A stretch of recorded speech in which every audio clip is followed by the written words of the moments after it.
آپ صلی اللہ علیہ وسلم کی اونٹنی بیٹھی تھی، آپ نے فرمایا تھا کہ یہ جگہ ہم نے لینی ہے۔ پتہ چلا کہ سہل اور سہیل دو یتیم بچوں کی زمین ہے اور ان کے چچا ان کی کفالت فرما رہے ہیں۔ پیارے آقا کریم صلی اللہ علیہ وسلم نے ان تک پیغام پہنچایا اور ان سے کہا کہ یہ ٹکڑا زمین کا ہمیں چاہیے۔ ان خوش نصیب نوجوانوں نے کہا کہ ہم بغیر پیسوں کے یہ زمین دیں گے۔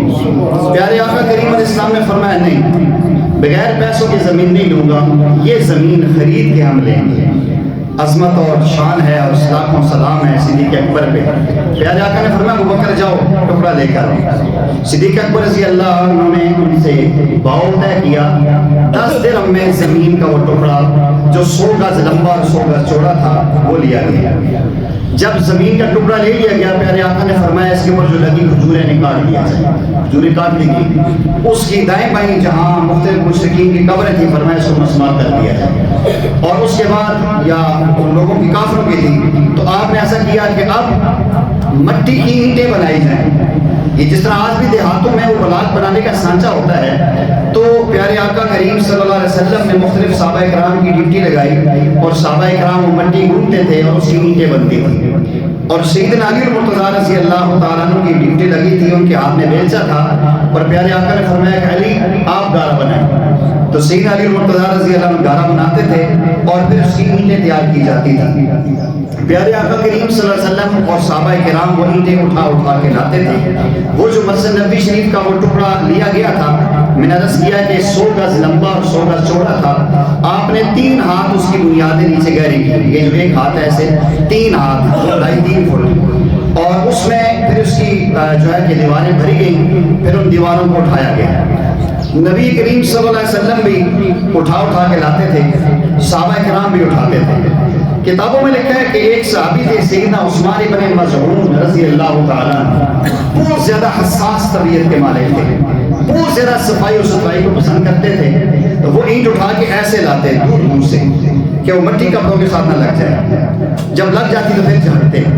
تو سیدنا علی المرتضیٰ رضی اللہ عنہ نے ایک عذرائے مزاح و تفنن فرمایا کہ اس صفائی و ستھرائی سے پراگندہ ہونا ہی زیادہ بہتر ہے۔ وہ حدیث اس کی طرف اشارہ تھا کہ پیارے آقا کریم صلی اللہ علیہ وسلم نے فرمایا کہ جو حاجی ہوتا ہے نا حج میں، وہ پراگندہ حال ہوتا ہے، میلا کچیلا ہوتا ہے۔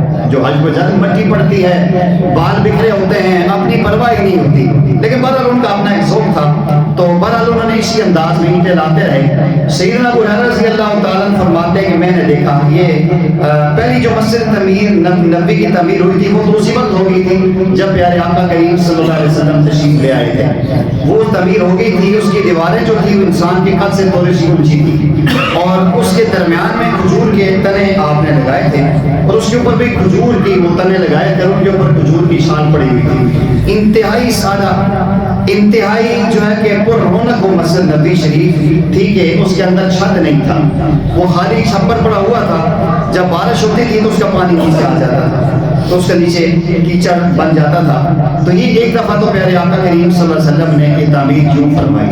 پھر سن 7 ہجری میں فتح خیبر کے بعد پیارے آقا صلی اللہ علیہ وسلم نے دیکھا کہ مسجد نبوی شریف بسیدہ ہو گئی ہے، پھر آپ صلی اللہ علیہ وسلم نے پھر گرا دیا اس کو اور اثر نو دوبارہ اس کو تعمیر کیا گیا، دوبارہ مٹی کی اینٹیں تیار کی گئی اور اسی انداز میں اس کو صاف ستھرا کیا گیا۔ اور اس کے ساتھ ساتھ جو ہے کہ سیدنا ابو ہریرہ فرماتے ہیں میں بھی سن 7 ہجری میں مسلمان ہوا تھا، میں نے دیکھا کہ پیارے آقا کریم صلی اللہ علیہ وسلم کی بہت ساری اینٹیں آپ نے اٹھائی ہوئی ہیں اور اپنے پیٹ کے ساتھ سہارا دیا ہوا ہے۔ تو میں بھاگتا بھاگتا آگے گیا اور میں نے عرض کیا یا رسول اللہ صلی اللہ علیہ وسلم مجھے دے، میں اٹھاتا ہوں۔ تو پیارے آقا کریم صلی اللہ علیہ وسلم نے فرمایا چھوڑ دو ابو ہریرہ، آپ نہ اٹھاؤ۔ آپ نے فرمایا عائشہ اللہ عائش الآخرہ فاغفر للمہاجر والانصار، فرمایا عائش ہے تو آخرت کی عائش ہے، زندگی ہے تو آخرت کی زندگی ہے، اللہ انصار اور مہاجرین کی مغفرت فرما۔ آپ فرماتے اسی انداز میں پیارے آقا کریم صلی اللہ علیہ وسلم اینٹیں اٹھا کے لاتے رہے اور مسجد نبوی شریف کی جو ہی تعمیر پیارے آقا صلی اللہ علیہ وسلم نے فرمائی اور اس کے 3 دروازے ہیں۔ اس کا جو قبلہ تھا وہ بیت المقدس کی طرف تھا کہ پیارے آقا جب مکہ سے مدینہ پاک تشریف لائے تو 16-17 مہینے تک آپ کا رخ مسجد اقصی کی طرف تھا. بعض حضرات فرماتے ہیں کہ مسجد اقصی کی طرف نہیں تھا، وہ ایسا زومانہ رخ تھا کہ اس میں کھڑے ہوتے تھے بیت اللہ کی طرف ہی رخ بنتا تھا اور مسجد اقصی کی طرف. لیکن بہرحال یہ بات دل کو نہیں لگتی، مسجد اقصی کی طرف تھا. 16-17 ماہ کے بعد پھر اللہ تعالیٰ نے آپ صلی اللہ علیہ وسلم کی تمنا اور طرف میں اس کا رخ موڑا تھا. تو اس کے ایک دروازہ جو تھا وہ اس طرف تھا، قبلہ کی جانب تھا. دوسرا دروازہ وہ تھا جسے آج باب رحمت کہتے ہیں، اور تیسرا ایک اور دروازہ تھا جس سے پیارے آقا صلی اللہ علیہ وسلم گھر سے باہر تشریف لاتے ہوتے تھے، اور اس کو آج باب جبرائیل کہتے ہیں. یہ 3 دروازے تھے، اس سے پیارے آقا کریم صلی اللہ علیہ وسلم تشریف لایا کرتے تھے. اور اب جب مسجد نبوی شریف کے اندر صحابہ کرام کی تعداد بڑھ گئی، صحابہ کرام کی افرادی قوت بڑھی، تو مسجد نبوی کے ساتھ جو پلاٹ تھا، نبی کریم صلی اللہ علیہ وسلم نے ایک صحابی ہیں انصاری صحابی، بڑے غریب اور مسکین تھے. آپ صلی اللہ علیہ وسلم نے ان سے کہا کہ مجھے یہ پلاٹ جنت کے محل کے بدلے میں دے دو. کہنے لگے یا رسول اللہ صلی اللہ علیہ وسلم میری بڑی تمنا ہے، بڑی چاہت ہے، لیکن غریب ہوں، اولاد بہت زیادہ ہے، تمنا بڑی ہے لیکن میری پاس یہی جگہ ہے، اس کے علاوہ اور نہیں. تو پیارے آقا صلی اللہ علیہ وسلم خاموش ہو گئے. سیدنا عثمان غنی رضی اللہ تعالیٰ عنہ سن رہے تھے، چپ سے اس کے پاس چلے گئے. کہا بول کیا پیسے مانگتا ہے؟ اس نے کہا جی کہ میں یہ زمین کا ٹکڑا 10,000 درہم میں بیچوں گا. پہلا ٹکڑا 10 درہم کا 10 دینار کا ملا تھا جو صدیق اکبر نے لیا تھا. یہ 10,000 درہم کا صدیق اکبر رضی اللہ کے بعد سیدنا عثمان غنی رضی اللہ تعالیٰ عنہ نے چپکے سے اس کو دیا اور پلاٹ لے لیا. اور پیارے آقا کریم صلی اللہ علیہ وسلم مسجد نبوی میں تشریف فرما ہیں تو آپ آئے عرض کیا یا رسول اللہ صلی اللہ علیہ وسلم آپ انصاری صحابی کو جنت کا محل دے کے اس سے پلاٹ لینا چاہ رہے تھے. ہم فرمایا یا رسول اللہ یہ غریب بندہ آپ کا غلام ہے، آپ وہ سودا میرے ساتھ کر لیں کہ میں نے وہ پلاٹ لے لیا ہے اور میں پلاٹ یہ میں آپ کے حوالے کرتا ہوں. تو اس ایک روایت تو یوں ملتی ہے، ایک روایت میں یوں آتا ہے کہ پیارے آقا کریم صلی اللہ علیہ وسلم نے فرمایا تھا، جو بڑی مشہور روایت ہے کہ مسجد نبوی کے ساتھ والا جو حصہ ہے جو پلاٹ لے کر دے گا میں محمد صلی اللہ علیہ وسلم جنت میں محل کی ذمہ داری اٹھاتی ہوں اور میں اس کو جنتی ہونے کا سرٹیفکیٹ دیتا ہوں. تو سیدنا عثمان غنی رضی اللہ تعالیٰ عنہ نے پیارے آقا کریم صلی اللہ علیہ وسلم کے اس خواہش پہ وہ پلاٹ لے کر دے دیا. پیارے آقا کریم صلی اللہ علیہ وسلم کی مسجد نبوی کے دائیں بائیں جو جگہ تھی وہاں ایک انصاری ہیں، ان کا نام ہے حارثہ بن نعمان انصاری. یہ سارے مکانات ان کے تھے مسجد نبوی کے دائیں بائیں آگے پیچھے، اور وہ اسی انتظار میں تھے کہ جب بھی پیارے آقا کریم صلی اللہ علیہ وسلم اشارہ فرمائیں گے میں مکان پیارے آقا کے حوالے کروں. تو مسجد نبوی کی جب تعمیر ہو گئی تو پیارے آقا صلی اللہ علیہ وسلم سیدنا ابو ایوب انصاری کے گھر میں رہتے تھے.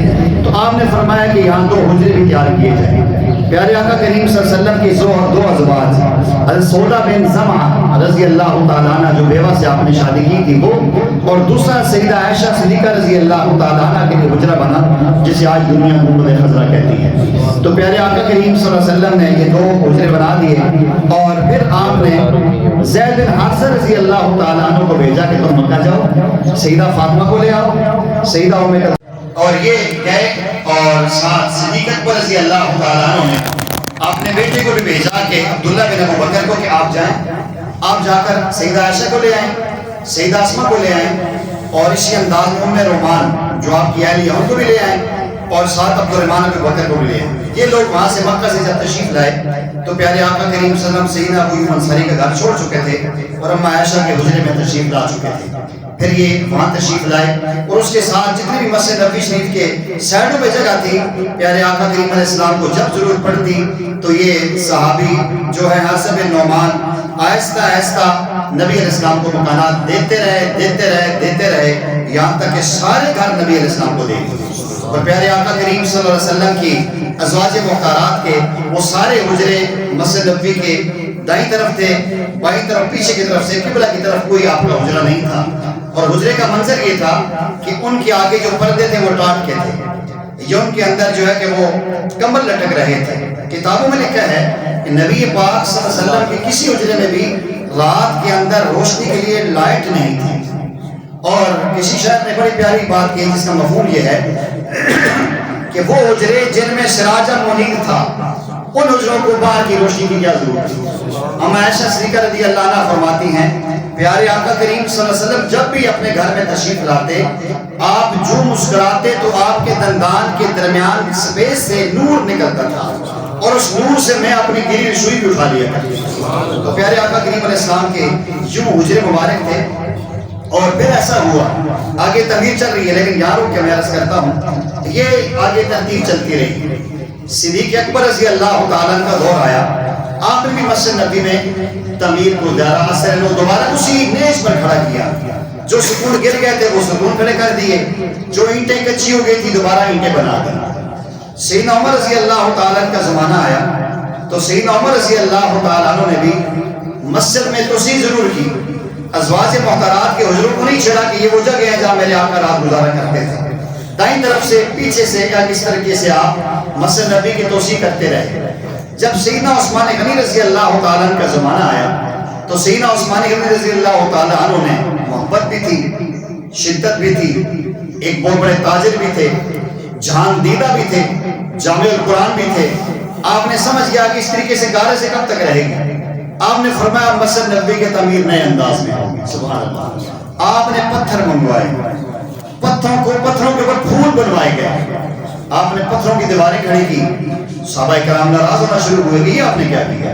پیارے آقا صلی اللہ علیہ وسلم کے زمانے میں مسجد کچی تھی، آپ نے پکی کر دی ہے، آپ نے پتھروں کی دیواریں کھڑی کر دی ہیں، اس کے اوپر چھت بھی ڈال دی ہے۔ سیدنا عثمان غنی رضی اللہ عنہ نے فرمایا چھوڑو، میں نے سنا ہے آپ لوگ اعتراض کر رہے ہو کہ عثمان نے ایسا کیوں کیا ہے، میں نے اپنے کانوں سے نبی پاک صلی اللہ علیہ وسلم سے سنا ہے، نبی علیہ السلام فرماتے تھے کہ جو انسان اللہ کا گھر جس شان سے تیار کرے گا اللہ جنت میں اس شان سے اس کا محل تیار کرے گا۔ تو میں شان سے تیار کر رہا ہوں کہ اللہ کا گھر خوبصورت اور بہترین ہو تاکہ اللہ جل جلالہ کل جنت میں بھی عمدہ اور بہترین محل مجھے عطا کرے۔ یہاں سے علماء نے لکھا ہے کہ مسجد کو خوبصورت بنانا چاہیے، مسجد کو بہترین بنانا چاہیے، مسجد کو صاف ستھرا بنانا چاہیے۔ بعض علاقوں میں جائیں تو 6 ماہ اس کی دریا کوئی جھاڑتا نہیں ہے، سیدھا کرے ناک اور پیشانی مٹی سے غبار آلود ہو جاتی ہے، یہ زیادتی اور ظلم ہے۔ مسجد خوبصورت ہو، صاف ستھری ہو، اس کے اندر فانوس لگائیں، لائٹیں لگائیں، بہترین قالین بچھائیں، خوشبو کا اہتمام کریں تاکہ مسجد میں آئیں تو آپ کو عبادت کرنے کا مزہ آئے۔ اگر آپ نے سعودیہ میں نہیں گئے تو یہ قریب میں آپ چکر لگا دیں، بحریہ میں دیکھیں، DHA میں دیکھیں، کیا خوبصورت اور بہترین لوگوں نے مساجد بنائی ہیں۔ تو جو جس شان سے مسجد کا اہتمام کرے گا اللہ جل جلالہ اس شان سے جنت کا محل اسے عطا کریں گے۔ اس لیے مجھے بھی چاہیے، آپ کو چاہیے، جس شان سے پیسہ مسجد میں لگائیں گے اللہ جل جلالہ اسی شان سے انشاءاللہ العزیز ہمارے جنت کے محل بنائیں گے۔ اچھا اب ایسا ہوا کہ حضرت مسیح رحمۃ اللہ علیہ یہ بڑے تابعی ہیں، آپ فرماتے جب میں تھوڑا بڑا ہوا تو میں جایا کرتا تھا خالہ کے گھر میں، پیارے آقا کے ازواج کے گھر میں ابھی اتنا بڑا نہیں تھا، تھوڑا سا بچہ تھا، میں ایسے ہاتھ لگاتا تو میرا ہاتھ پیارے آقا کے حجروں کی چھت کو لگا کرتا تھا۔ پھر یہ ترتیب چلتی رہی اور ولید بن عبد الملک یہ جب بادشاہ بنے انہوں نے مسجد نبی کی توسیع کی اور تمام ازواج محترات کے حجرے گرا دیے اور مسجد نبی کی توسیع میں ان کو شامل کر لیا۔ تو وہاں ابو ماما سعد بن حنیف رضی اللہ عنہ فرمایا کرتے تھے کاش یہ ازواج محترات کے حجرے نہ گراتے، ان کو اسی حال میں برقرار رکھتے، کل قیامت تک آنے والے لوگ دیکھا کرتے کہ وہ وجہ کائنات صلی اللہ علیہ وسلم جن کے ہاتھ میں اللہ نے ساری کائنات کے خزانوں کی چابیاں رکھ دی تھی، وہ پیغمبر جو اشارہ کرتے تو پہاڑ سونے کے بن سکتے تھے، اس پیغمبر نے کتنی سادگی اور انکساری کے ساتھ اس کے اندر جو ہے کہ گھر جو زندگی گزاری ہے۔ فرماتے ہیں کہ جب یہ حجرے گرے تو اہل مدینہ نے عجیب طوفان بپا ہو گیا تھا، چیخ و پکار شروع ہو گئی تھی۔ صحابہ کرام رضوان اللہ علیہ مجمعین کی جو ہے کہ یہ انداز تھا اور یہ ان کی شان تھی۔ تو یہاں سے اندازہ لگائیے، آگے یہ عنوان چل رہا ہے، آگے انشاءاللہ بیان ہوگا۔ اب دیکھیں کہ نبی علیہ السلام نے اپنی ذات کے ساتھ مقدس جسم کے ساتھ مٹی کی اینٹیں اٹھائی، مٹی اپنے چہرے پہ غلط ہوئی ہے، آپ نے بنا سے نفیس مسجد میں تعمیر میں حصہ لیا ہے۔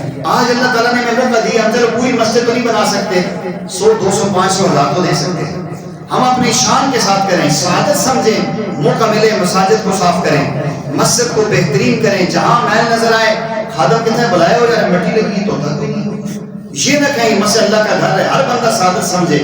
فرمایا کہ جو مسجد کی یہ دھول اٹھتی ہے نا، جس انسان کے چہرے پہ لگی ہے اللہ تعالیٰ جہنم کے دھوئیں سے بھی اس کو محفوظ رکھے گی۔ یہ خوش نصیب اور سعادت مند لوگ ہیں جو مساجد کی تعمیر میں حصہ لیتے ہیں۔ یہ آج کی بات کا آخری جملہ میں عرض کرتا ہوں۔ مغلیہ دور کے ایک بادشاہ نے بہت بڑی مسجد بنائی اور اس نے یہ طے کیا کہ اس مسجد کی تعمیر میں کوئی بندہ ایک درہم نہیں لگائے گا، ایک ذرا تعاون نہیں کرے گا، میں اکیلا اس مسجد کو بناؤں گا۔ میں نے واقعہ پہلے بھی سنا ہے۔ تو جب مسجد بالکل آخری مراحل میں پہنچی، اس نے خواب ایک منظر دیکھا کہ جنت میں 3 محل ہیں، ایک محل اس بادشاہ کا، اس کی دائیں طرف ایک محل مزدور کا، اس کی بائیں طرف ایک محل فوجی کا۔ بہت پریشان ہوا، اس کو رات کو نیند نہیں ہے۔ میں نے لاکھوں درہم لگائے، میرا محل بننا تو تک بنتی ہے، ان 2 کا محل کدھر سے بنا؟ یہ تو ایک درہم نہیں دے سکتے۔ صبح بڑی مشکل سے اس نے صبح کی اور سب سے پہلے نماز کے بعد ناشتہ کر کے یہ کام کیا کہ مزدور کو بلایا اور فوجی کو بلایا۔ وہ ڈر گئے کہ آج خیر نہیں ہے۔ کہتے ہیں سچ سچ بتاؤ تم نے کام کیا کیا ہے؟ کہتے ہیں کوئی عمل نہیں کیا۔ کہتے بچوں یہ گل ہو نہیں سکتی، کوئی کام کیا ضرور ہے۔ انہوں نے کہا جی کہ میرے دل میں تمنا تھی کہ میں اس مسجد میں اپنا حصہ ڈالوں۔ آپ کا اگر سخت تھا، پہاڑ سے پتھر نکلتے تھے، وہ وہاں سے بنا کے تیار کر کے گن کے دیتے تھے، آگے والے مستری گن کے لیتے تھے، درمیان میں کوئی موقع ملتا نہیں تھا۔ میں نے چپکے سے 2 سینو پیس، جن کو کرچے کہتے ہیں، یہ پتھروں کے درمیان جو لگاتے ہیں، پتہ نہیں آپ لوگ اسے کیا کہتے ہیں، وہ 2 پیس سے جو ہوتے ہیں، وہ کہتا ہے میں نے ایک اس بغل کے نیچے چھپایا، ادھر سے ایک اس بغل کے نیچے، ایسے پتھر اٹھا کے ملایا اور چپکے سے نیچے بیٹھا اور یوں میں نے بغل کھول دی، میری 2 کرچے نیچے گر گئے۔ اللہ جل جلالہ کو ہدایت نہیں پسند آئی، اللہ نے پوری مسجد بنانے والے کے ساتھ اس کا مال دیا۔ اس موچی سے پوچھا تو نے کیا کیا؟ کہتا ہے کہ میں ایک مسجد کے سامنے آ کے بیٹھتا ہوں، ایک تغاری میں ایک برتن میں پانی لاتا ہوں، سارا دن اس میں ربڑ اور چمڑا گیلا کرتا ہوں، لوگ آتے ہیں ان کی جوتیاں مرمت کرتا ہوں، شام کو جاتے ہوئے میں کہتا ہوں اللہ میری بڑی تمنا اور طلب ہے کہ میں بھی تیرا گھر بناؤں، لیکن غریب ہوں، میری اولاد زیادہ ہے، میرے وسائل اتنے نہیں ہیں، اللہ یہ جو میں نے گھر سے کوالٹی پانی لایا ہے یہی میں تمہیں دے دیتا ہوں، میں چاہتے ہوئے جو کل لگنے والی اینٹیں ہوتی اتنا ہی کر دے۔ بادشاہ نے کہا مسجد کو بالکل بلڈوز کر دیا، ساری مسجد گرا دیا۔ اس نے کہا اگر 2 اینٹیں لگانے سے ایک پانی کی تغاری سے مسجد کا محل بن سکتا ہے تو میں کیوں کنجوسی کروں؟ پھر کہا سب مل کے اور سارے مل کے اس میں حصہ لو۔ جس طرح پیارے آقا نے اپنے عمل سے سکھایا ہے کہ مسجد کی تعمیر ہونی چاہیے، ہر بندہ یہ جذبہ رکھے کہ اللہ مجھے تو زندگی میں توفیق دے، میں زمین لے کر مسجد پوری بناؤں، یہ جذبہ رکھنا چاہیے۔ نہیں ہو سکتا تو کم از کم کسی مسجد میں تعاون ضرور کروں۔ ہمارے استاد جی فرمایا کرتے تھے کہ اس کی تعبیر یوں لگتی ہے کہ جو چڑیا کے گھونسلے جتنی مسجد بنائے گا اللہ اس کو بھی مار دیں گے، تو چڑیا کی گھونسلے جتنی مسجد نہیں بن سکتی، لیکن ہم تعاون ضرور کر سکتے ہیں۔ اللہ کریم ہمیں بھی مساجد سے محبت نصیب فرمائے، صحابہ اہل بیت کے نقش قدم پر چلتے ہوئے نبی علیہ السلام کی سیرت کو اپنانے کی توفیق عطا فرمائے۔